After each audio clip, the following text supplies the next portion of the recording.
तो अगर इजराइल इतना ही सक्षम था तो पहले हमास से ही अकेले निमट लेता। ये बड़ी बड़ी बातें करता है कि मैं ईरान को मिटा दूंगा और तुर्कमानिस्तान को मिटा दूंगा और रूस को मिटा दूंगा। अरे भैया पहले अपने बंधक तो छुड़वा ले।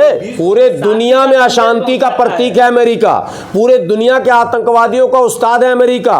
ओसामा बिन लादेन और ISIS का उस्ताद है और बनाने वाला है अमेरिका। भारत में जो आतंकवाद है उसका भी सरगना अमेरिका है। अमेरिका दुनिया को बर्बाद करना चाहता, दुनिया पर हुकूमत का सपना देखना चाहता। अफ्रीकी देशों में स्थिरता ला चुका अमेरिका, मिडिल ईस्ट में स्थिरता ला चुका अमेरिका। हिजबुल्लाह तो मुस्लिम है, शिया है, तो ईरान का एक संबंध भी है।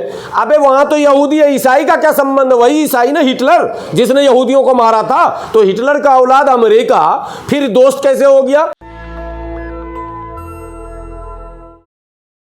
और एक शेर है, इब्तिदाए इश्क में रोता है क्या, आगे आगे देखिए होता है क्या।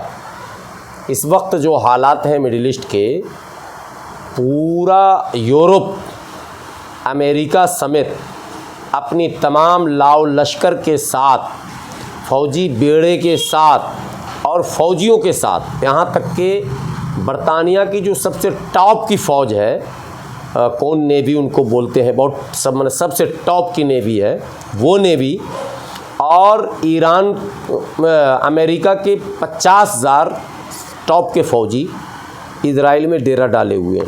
तो अगर इजराइल इतना ही सक्षम था तो पहले हमास से ही अकेले निमट लेता, पहले हिजबुल्लाह से ही निमट लेता। तो इसने बाप को, दादा को, भाई को, चचा को, दोस्त को, यार को, आप देखते होंगे हम लोग के गांव में झगड़ा होता, बोलता रुक अभी फ़ोन करके बुलाता हूँ। कौन बोलता है? जो कमज़ोर होता है, जो मजबूत होता है, वो मौके पे मारना शुरू कर देता है। 7 अक्टूबर 2023 को जो हमले हुए थे, कहा जाता था मोसाद का नेटवर्क ऐसा है कि पूरी दुनिया में परिंदा पर भी मारता तो इसको खबर हो जाती है। दुनिया ने वो तस्वीर देखी कि रौंद दिया था इजराइल को उसने। और अब तक 7 अक्टूबर में अगवा किए गए इजराइली, जिन इजराइलियों को हमास उठाकर ले गया इजराइल से, छोटी बात मत समझिए इसको, उसके देश में घुसकर पहले तो 3, 4, 500 को मारा, 1200 लोग कहते हैं कि मौतें हुई उस दिन 7 अक्टूबर 2023 को, और फिर 300-400 को उठाकर ले गया और एक भी मर नहीं पाया वो। और जिसको उठाकर ले गया, आज 1 साल पूरे होने वाले हैं, उसमें से एक को भी इजराइल वापस नहीं ला सका। तो काहे की पावर है भाई? ये बड़ी बड़ी बातें करता है कि मैं ईरान को मिटा दूंगा और तुर्कमानिस्तान को मिटा दूंगा और रूस को मिटा दूंगा। अरे भैया पहले अपने बंधक तो छुड़वा ले। तेरा बंधक तो बगल में ही कहीं पर होगा, फिलिस्तीन में, वो गाज़ा में। जिस गाज़ा को तूने कहा कि हमने समतल कर दिया, तो समतल करने के बाद भी वो कहाँ गया जो बंधक है तुम्हारा?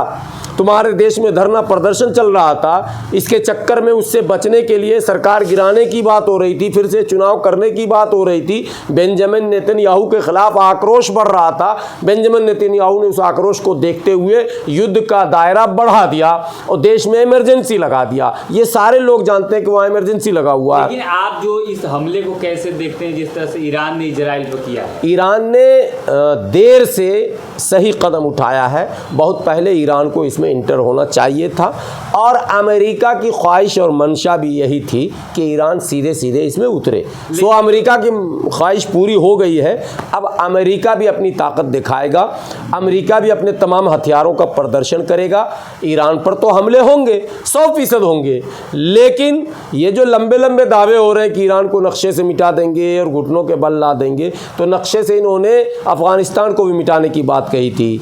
किस तरह से अफगानिस्तान से बोरिया बिस्तर समेट कर अमेरिकी फौज भागी, वो वीडियो ज़रा चलवा के दर्शक को दिखा दीजिए। यहाँ के लोग भूलते बहुत हैं।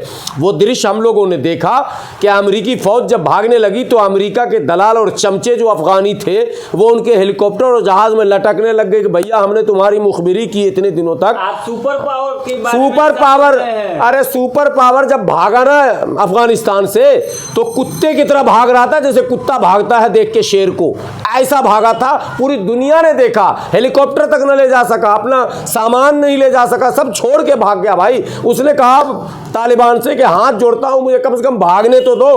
तालिबान ने कहा इतने मिनट और इतने घंटे, जल्दी से भाग जा, नहीं तो गांव तक दौड़ा के मारूंगा। ये दुनिया ने देखा है। अब दूसरा, आतंकवादियों का समर्थन नहीं, समर्थन के दुनिया ने देखा, आपने नहीं देखा तो मत देखिए, आप अपना आंख बंद रखिए। आप भी देश के अंधभक्तों में से हैं जो देखता ही नहीं, सुनता ही नहीं है। लेकिन अफगानिस्तान में ये तस्वीर दुनिया ने देखी है। अब आप आ जाए इराक। इराक में 42 देश की फौजों ने हमला किया था 90 के दशक में। अब और सद्दाम हुसैन को पूरी तरह से तबाह कर दिया था, तो कहा था नक्शे से इराक मिट जाएगा, तो मिट गया क्या इराक? इराक आज भी मौजूद है। और उसी इराक से अमेरिका पर फिर हमले हो रहे हैं, इसराइल पर फिर हमले हो रहे हैं। उस अमेरिका की बात कर रहे हैं जो अमेरिका शांति फैलाना चाहता है पूरे दुनिया में। अशांति का प्रतीक है अमेरिका। पूरे दुनिया के आतंकवादियों का उस्ताद है अमेरिका। ओसामा बिन लादेन और ISIS का उस्ताद है और बनाने वाला है अमेरिका। अमेरिका का काम है स्थिर करना, अमेरिका का काम है, यही अमेरिका है। भारत के अंधभक्तों को मैं बार बार याद दिलाता हूं, अभी एक चैनल में मैं भिड़ गया था। भारत के अंधभक्तों, 1965 में जब भारत पाकिस्तान युद्ध हुआ था, तो पाकिस्तान के साथ अमेरिका खड़ा था और हथियार भेज रहा था दे देना दन। वो जो पैटर्न टैंक जिसको वीर अब्दुल हमीद ने उड़ाया था, वो अमेरिका निर्मित था। पाकिस्तान की औकात नहीं थी टैंक बनाने की, जहाज बनाने की। भारत के खिलाफ दुश्मन जो सीने पर खड़ा किया वो अमेरिका ने किया। सुनिए, आप जिसका समर्थन कर, भारत में जो आतंकवाद है उसका भी सरगना अमेरिका है। चूंकि पाकिस्तान के सर पर अमेरिका का हाथ रहा, इसलिए अब क्या कहते हैं, आतंकवादी गतिविधियां भारत में बढ़ गई। दुनिया के अंदर आतंकवाद जहां भी है उसके पीछे अमेरिका का हाथ है। अमेरिका दुनिया को चैन से रहने नहीं देना चाहता। अमेरिका दुनिया को बर्बाद करना चाहता, दुनिया पर हुकूमत का सपना देखना चाहता। अफ्रीकी देशों में स्थिरता ला चुका अमेरिका, मिडिल ईस्ट में स्थिरता ला चुका अमेरिका। इंशाअल्लाह आज हो 10 साल बाद हो, मैं नहीं तो मेरा औलाद देखेगा इस अमेरिका को मिटते हुए। आप ईरान को मिटाने की बात करते हैं, अमेरिका का मिटना इस धरती पे शांति के लिए जरूरी है। हमास जिस तरह से, आप जानते हैं कि हमास एक आतंकी संगठन है, जिस तरह से बीते दिन इजराइल पर हमला किया, उसके बाद से जवाबी कार्रवाई में इजराइल ने हमास को खत्म किया। कहां खत्म किया? तो खत्म हो गया तो खेल खत्म न हो जाना चाहिए? फिर जंग किस चीज का? जब खत्म ही हो गया तो पूरा गाजा, पूरा फिलिस्तीन तो इजराइल का हो गया ना, एक छत्र राज। तो फिर लड़ाई किससे लड़ रहे हो? अब क्यों लड़ रहे हो? इन्वॉल्व हो गया है। नहीं, मतलब ईरान, अमेरिका जो है इजराइल को बचाने आ सकता है और ईरान फिलिस्तीन को बचाने नहीं जा सकता है। मतलब अमेरिका का रजिस्ट्री किया हुआ क्या पूरी दुनिया में? तुम ही लड़ाओगे, तुम ही बचाओगे, तुम ही पंचायती करोगे, तुम ही स्थिरता लाओगे, तुम ही शांति की बात भी करोगे और तुम ही लड़ा भी दोगे। तुम ही सब कुछ क्यों करोगे भैया? मालिक हो क्या? ईरान को यह अधिकार नहीं है कि वो बचाने जाए रूस को। आतंकवाद फैले नहीं, अगर इतना ही बचाने का शौक है अमेरिका को, माँ ने दूध पिलाया जो बाइडेन को, तो जाइए ना वहाँ यूक्रेन को बचा के आइए। वो भी तो 1.5 साल से मार खा रहा है, तो बचाइए ना जिसको बचाना है। असल यूक्रेन एक देश है, हमास एक देश नहीं है। अरे तो ये तो और बड़ी बात है कि यूक्रेन एक देश है जिसको मार मार के थवा किए हुए रूस। तो देश बचाने के लिए ना पहले जाओ भाई। हमास एक आतंकवादी संगठन है। किसने आपको बता दिया? हमास की सरकार फिलिस्तीन में चल रही है। जिसकी सरकार चलती है उसको आतंकवादी नहीं कहा जाता। अगर उसको आतंकवादी कहा जाता है अगर, तो फिर अमेरिका भी आतंकवादी है, उसकी भी सरकार वैसे ही है। ये कौन तय करेगा आतंकवाद, किसको हम आतंकवादी कहेंगे और किसको क्या कहेंगे? मैं ईरान पर आपसे क्वेश्चन लूंगा। जिस तरह से अगर मिडिल ईस्ट में जो युद्ध छिड़ा हुआ है, अगर ईरान चाहता तो ये युद्ध नहीं होता। अगर अमेरिका चाहता तो ये युद्ध नहीं होता। अमेरिका ही चाहता युद्ध हो। अमेरिका ने मजबूर किया ईरान को हमला करने के लिए। अमेरिका मजबूर कर रहा दुनिया को लड़ने के लिए। अमेरिका टांग अड़ा रहा फटे में। तेरा क्या लेना देना इसराइल से भाई? न धर्म न जाति।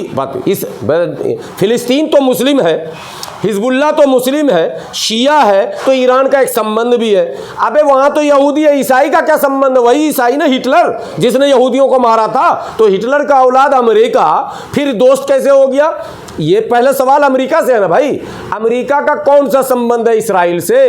पहले अमेरिका तो बताए वो अपने नाजायज औलाद को बचाने क्यों आ रहा है। इसराइल खुद सुपर पावर देश है और सक्षम है, खुद है, आप बार खुद है। तो जरा न्यूज निकाल के देख लीजिए, ग्लोबल न्यूज देखिए, और गोदी मीडिया भी दिखा रही है। 50,000 अमेरिकी सैनिक, अमेरिका के सारे जंगी बेड़े डेरा डाले हुए हैं। मरीन फोम आर्मी और कौन आर्मी और जितनी मैंने यूरोप की आर्मी वो सब डेरा डाले हुए। तो जब वो सक्षम ही है इसराइल, तो फिर ये क्यों आ गए सब बचाने? जो सक्षम लोगों को बचाने नहीं आ जाता। कुछ भी नहीं, इजराइल एक हवा है, सारी सेना अमेरिकी है, नाम इजराइल का है। अमेरिका ने फिलिस्तीन को तबाह किया है, अमेरिका ने सीरिया को तबाह किया है, अमेरिका ने सीरिया के अंदर शिया और सुन्नी के बीच गृह युद्ध कराया है, अमेरिका ने क्या कहते हैं यमन के अंदर गृह युद्ध कराया है, अमेरिका ने क्या कहते हैं इराक के अंदर गृह युद्ध कराया है, अमेरिका ने अफगानिस्तान में हस्तक्षेप किया है। अमेरिका को हस्तक्षेप करने की आदत लग गई है। इंशाअल्लाह अगर ऊपर वाले ने चाहा तो ईरान आखिरी होगा और ईरान पर हाथ डालने के बाद अमेरिका अपनी औकात में आ जाएगा। नेशनल दस्तक की आपसे गुजारिश है कि अगर इसको बचाना चाहते हैं तो नेशनल दस्तक को सब्सक्राइब करने के लिए रेड कलर के सब्सक्राइब बटन को दबाएं, फिर बेल आइकन की घंटी दबाएं। नेशनल दस्तक को बचाने के लिए बहुत जरूरी है कि हर खबर को शेयर करें, लाइक करें, कमेंट जरूर करें।